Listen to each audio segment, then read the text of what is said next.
I keep feeling like there's a train leaving the station with this AI stuff, and I'm not entirely sure I'm on it yet.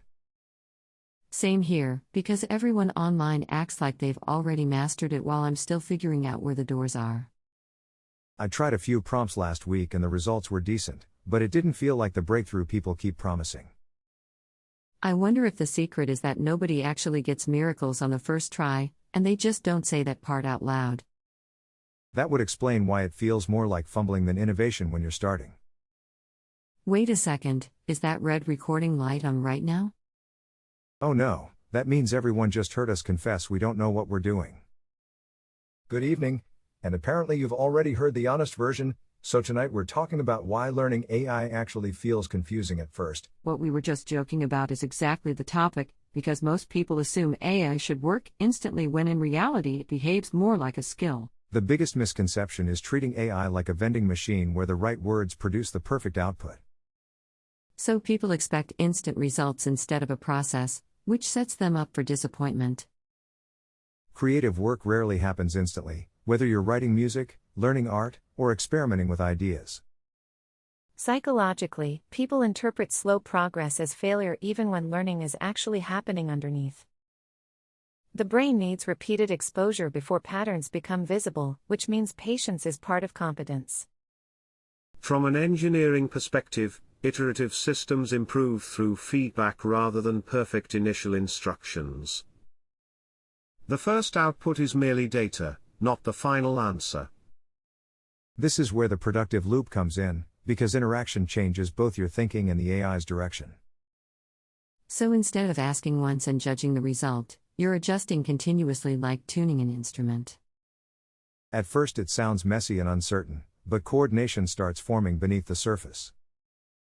Then suddenly something clicks, and you realize you're not guessing anymore. That moment is where momentum begins, and next we'll explore what actually creates that shift. What creates that shift is not a better prompt but a change in how you interpret the interaction itself. So the improvement starts when you stop judging each response and start using it as material.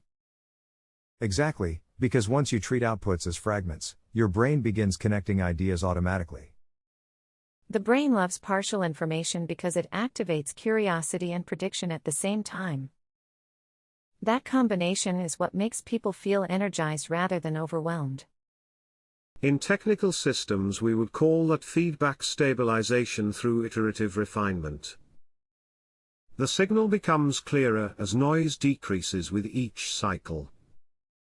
For creative people, this feels like suddenly knowing where to go next instead of staring at a blank page. Which is probably why beginners think experienced users are faster, when they're really just less stuck. Momentum creates confidence, and confidence encourages more experimentation, which increases momentum again. So the process becomes self-sustaining instead of effortful. This is the point where AI stops feeling like software and starts feeling like a thinking partner. You're reacting to ideas instead of inventing everything from nothing. That shift reduces anxiety because the pressure to be perfect disappears. And lower anxiety improves cognitive flexibility, which further accelerates learning. Once you experience that, you realize the early confusion was actually the beginning of competence. And that realization is what makes people excited to keep going.